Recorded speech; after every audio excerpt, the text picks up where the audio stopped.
And welcome to Legal Matters. I'm your host, Alan Jones, and with me is Attorney Michael Crosby with the Crosby Law Firm. Legal Matters is an informational and news call-in show devoted to legal topics of interest to Stateline viewers. We have attorneys standing by right now to take your call at the number on your screen. That's 815-397-2006. They'll provide you with free information on your legal issue. So call now and throughout the next hour. In our opening statement, bankruptcy, home foreclosures, short sales, and other debt relief issues will be discussed at length. And then in the second segment, we'll of course continue our popular You Want to Know question and answer segment, devoted to questions posed by you, the viewer, by way of telephone calls, emails, texts, and tweets that have been received. But before we get started, let's take time to remind you of the practice areas in which the Crosby Law Firm concentrates.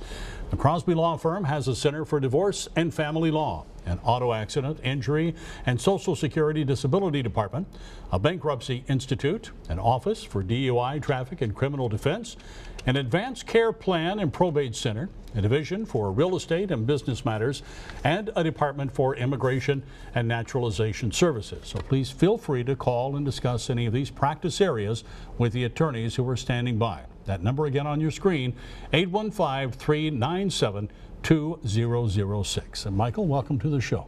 Thanks, Alan. Glad to be here. It's a pleasure having you. Well, why don't we start talking about the economy, talking about people in financial trouble. Many people are going through foreclosure and, of course, bankruptcy and all the issues along that. Crosby Law Firm has a bankruptcy department. Tell us a little bit about what makes that up and how you can help people get out of their financial problems. Sure. Well, I think the good news for our community and frankly throughout the country is that the economy is slowly but surely and steadily turning around. The economy is better today than it was a year ago, better a year ago than it was 2 years ago. But that said, there's still a large number of individuals who have foreclosure issues or are feeling compelled to sell their home for less than what they may owe on their home. That's commonly referred to as a short sale. And of course, some are still struggling with credit card debt and medical debt. So we still have a number of clients that are seeing us on a regular basis regarding bankruptcy and other debt issue. Our Bankruptcy Institute, which is a department or a division in our law firm, has been with us since the inception of the firm back in 1980. So we are a steady-as-you-go, locally owned and operated law firm that takes care of a lot of people who have bankruptcy and debt relief issues. We're not an out-of-town law firm who advertises a lot on the TV show and says, come in and see us. We're here, local roots, lasting strength.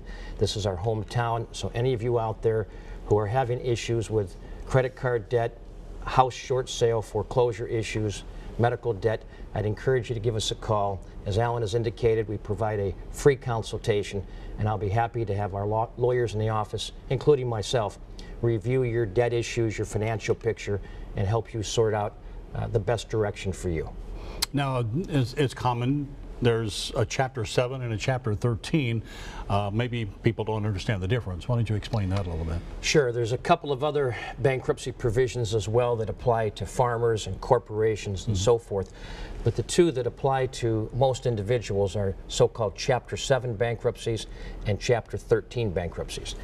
A Chapter 7 bankruptcy is primarily focused on individuals, married couples, who want to discharge, walk away from all of their debt, as opposed to a Chapter 13 bankruptcy, where someone may want to keep their home and the mortgage attached to their home, but want to walk away from the other debt. A Chapter 13 is commonly called a wage earner plan or a reorganization, where the client may maintain and keep some of their debt and discharge other debt. A Chapter 13 is a plan that stays in effect for usually 3 to 5 years. Chapter 7, get rid of your debt, walk away from it all. That's the basic difference. Okay, and the number to call, just as a reminder, is 815-397-2006. So if someone elects a Chapter 7 or 13, well, Chapter 7, they walk away from all their debt, but that doesn't that mean they also take a hit on their credit rating and all that? But I mean, that's something they need to consider. Well, a couple of things that are important. Some folks will think that if they pursue a Chapter 7 bankruptcy, they must relinquish all of their assets, all of their property. The notion is to give them a new economic lease on life, a new start. So the system is set up that they're not going to have to walk away from all of their property. They're able to keep, if it's a married couple, up to $30,000 of equity in their home. Tools of the trade can be kept. Their car, if they reaffirm their car loan, actually some cash. It's all about trying to give you a new start, a new heads up, if you will. So you need to understand you're not going to lose all of your assets if you pursue a Chapter 7 bankruptcy. Regarding your credit report and your ability to get a loan, need to understand that if you go through a bankruptcy and you rid yourself of your debt, and if you continue to have a job and you've got income coming in, arguably you're a better credit risk with a lender than if you had not gone bankrupt, were saddled with all the debt, because now when you sit down with a loan officer, you don't have the debt, you still have the income. It can appear in your credit report for up to 10 years, but it's an issue that you can sit with a loan officer and explain. And we've got lots of clients. We don't stop just when we've completed the bankruptcy. There are clients that will ask us to assist them in reestablishing their credit, assist them in trying to secure a loan for a car or perhaps a mortgage down the road. We do that all the time. Would welcome your call. Be happy to help you through this issue. Okay, thank you, Michael. Well, again, the number to call is 815-397-2006. Stay tuned for our rapid fire question and answer session. You want to know. That's coming up right after the break.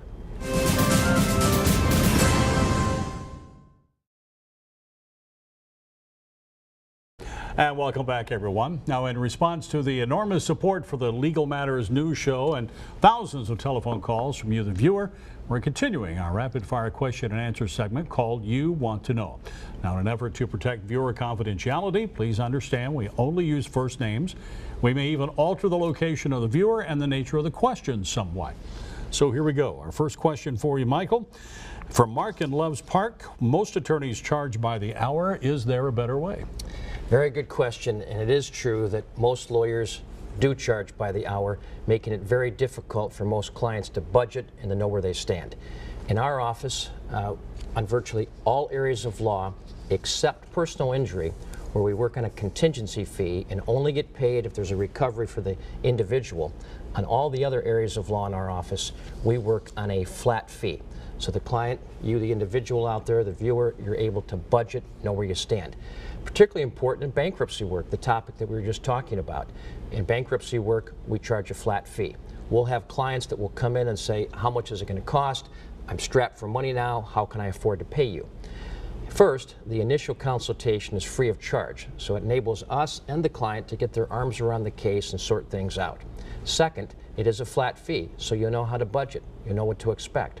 Third, there are occasions when we're able to craft a payment plan for the client, so you're not having to worry about paying all the money up front. So I encourage you to give us a call. If you've got those debt issues that we talked about in the previous segment, we're going to be able to help you, and we do craft a flat fee and on occasion payment plans as well. All right. Good question that Mark from Loves Park. The next question comes from Mandy in Rockford. She says, I'm thinking about getting divorced. We have a son in middle school, a daughter in high school. We own a house. We both work, have retirement accounts.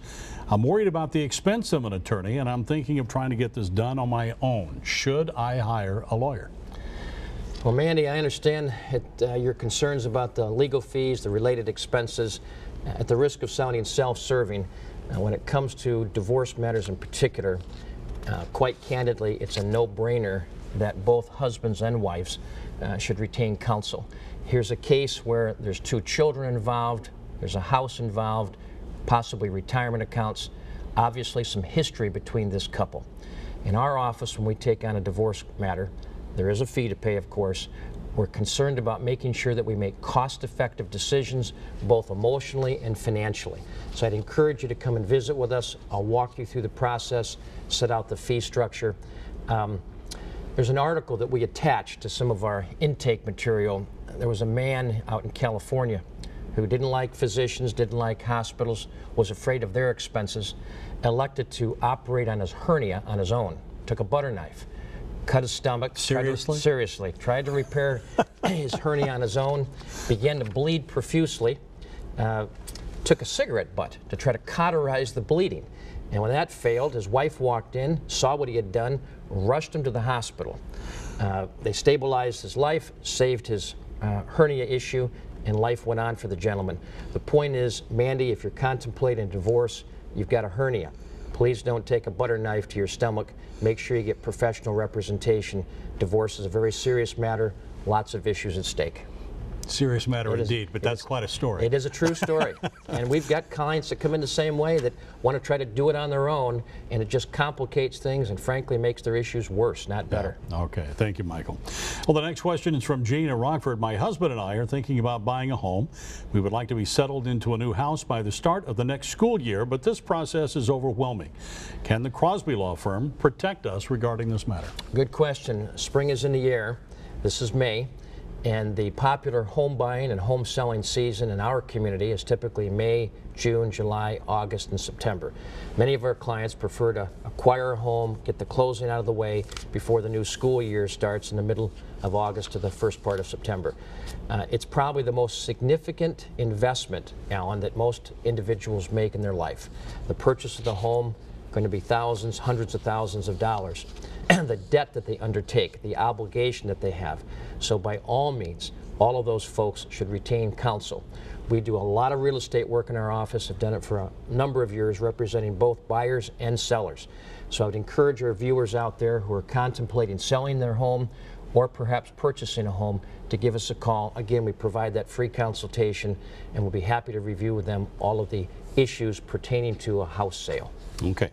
Next question from George in Loves Park. My son's in college, recently got arrested for possessing a fake ID and for obstruction of justice.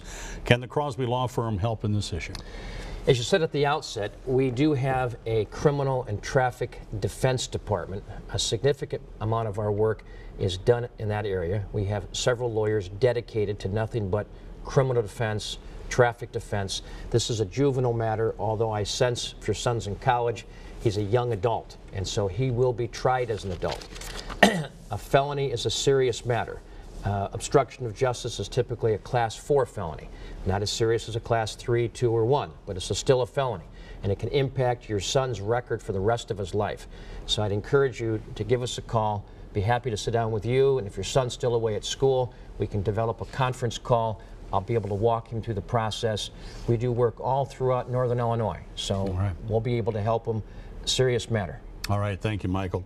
That's all we have time for the Crosby Law Firm. Coming up, Mark Bredesen with the American Law Firm. Please call 815-397-2006. We'll be right back.